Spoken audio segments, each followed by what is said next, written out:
Brought to you by...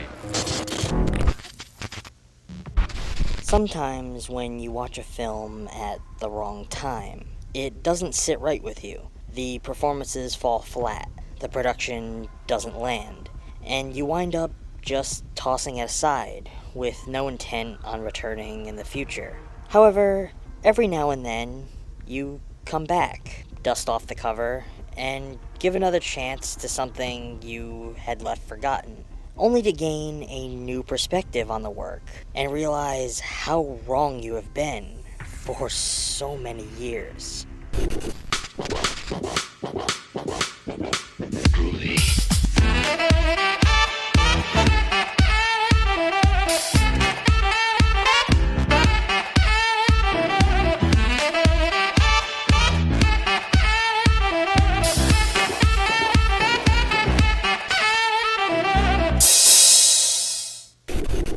Hello friends, and welcome back to ETF. Today we turn back the page a bit to that one time Francis Ford Coppola changed the game with a hauntingly violent rendition of a classic tale that challenged both the horror genre and the industry as a whole by forcing it to become something more in Bram Stoker's Dracula.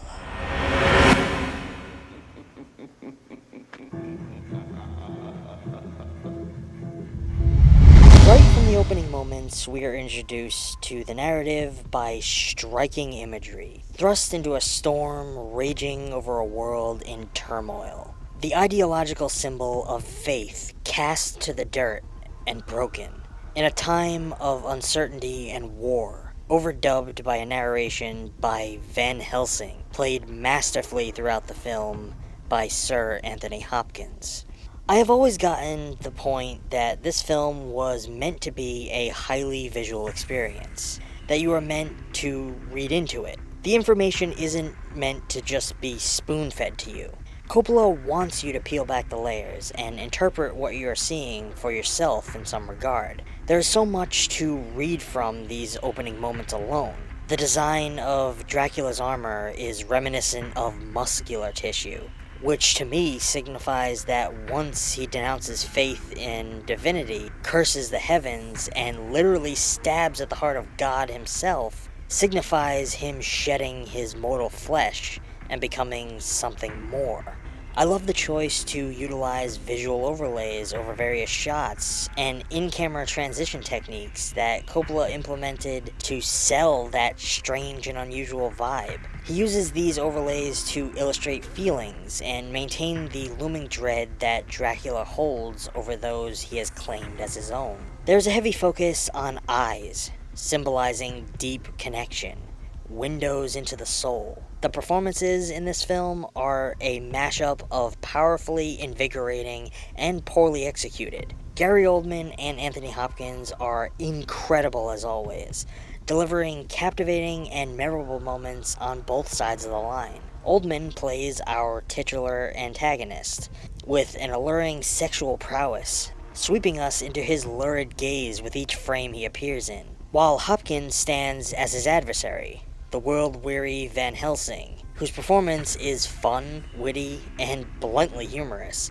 Hopkins also plays the priest at the opening of the film, which leaves us to believe that Van Helsing comes from a lineage of faith, yet he himself is a man of science. I also love this idea that he is bound to this horror through his family line, possibly having grown up being fed stories of Dracula by his forefathers, and being bred to one day stand against him, whether he knew it or not. On the other end, Keanu Reeves was still very young and inexperienced at this point. There are moments in this where I almost see and hear Ted bleeding through. Personally, I can't really fault him for his performance here, as he has stated that at this time, he was just coming off of a few other projects, and was absolutely exhausted. He didn't even want to take this film, but who turns down a Coppola movie?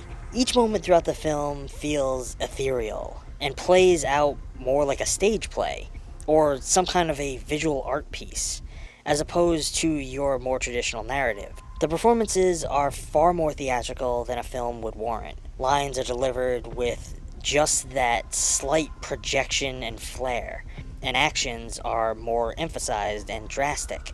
The look of Dracula goes through various stages throughout the film. We have his Vlad Tepes look in the beginning, his eldest form when he first meets Jonathan Harker, the younger, more presentable, quote-unquote, hot Gary Oldman form, his wolf form, and of course, his bat monster form, and his monster suit form during the finale. Each of these incarnations is highly unique in its own right, and provides a variety in the character, though they each have their visual connections. The visual design of each is striking and incredibly well conceived. I am a huge fan of how they use Dracula's shadow as an entity that operates independently of his physical form. We even see it cast itself across the globe to visit Mina after only just meeting Jonathan. Dracula literally floats through many scenes, gliding through frames as if he were levitating. An air of mystery is maintained surrounding Dracula throughout this depiction.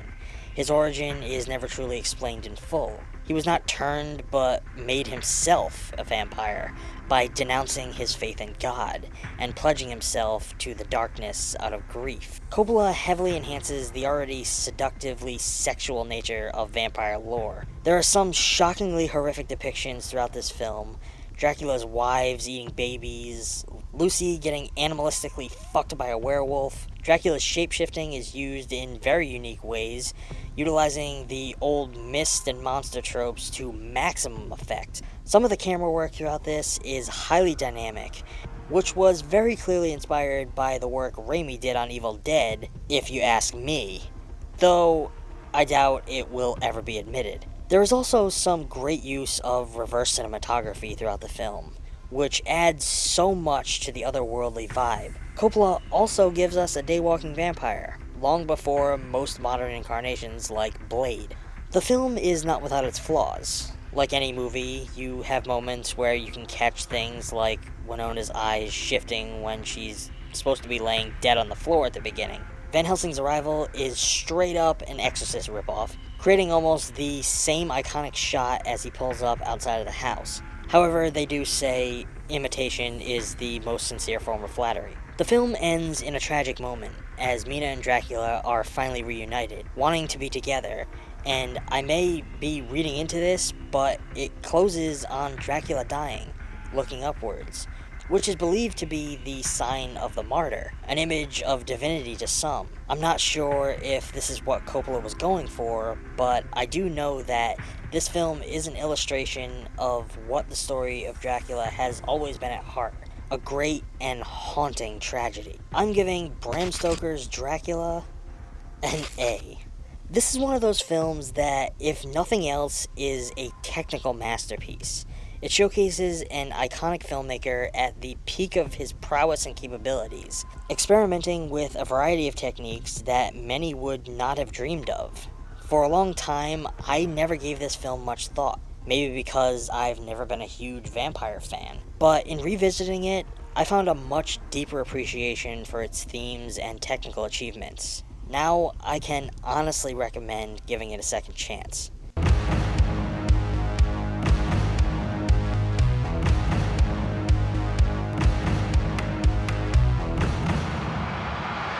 Well, friends, that's going to bring this discussion to an end. If you enjoyed this video, please consider checking out more over on ETF's main channel. If you want to give this channel a little more support, please consider subscribing over on Patreon. Every little bit helps this channel grow, and I'm working on some fun exclusive content just for supporters. Until next time, stay safe, and thanks for watching. Movie Palette is an eye-catching and unique piece of artwork that holds a deep secret. Your friends and family will be intrigued by the fascinating story that each Movie Palette has to tell. Movie Palette is one of the most unique forms of movie-related art that I have ever seen. Each piece is handcrafted with the highest attention to quality and detail. Movie palettes consist of stripes of colors carefully chosen by their team of artists.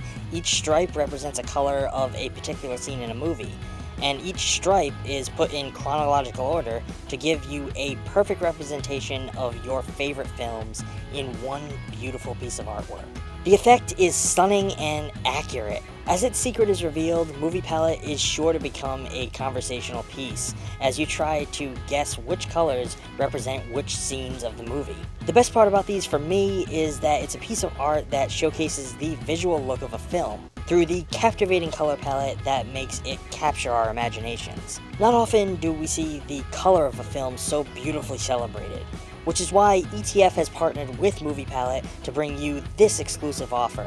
Head on over to moviepalette.com, pick the movie palette of your favorite film, and use promo code EMBRACE15 at checkout to get 15% off your purchase. That's EMBRACE15 to get 15% off your purchase from Movie Palette.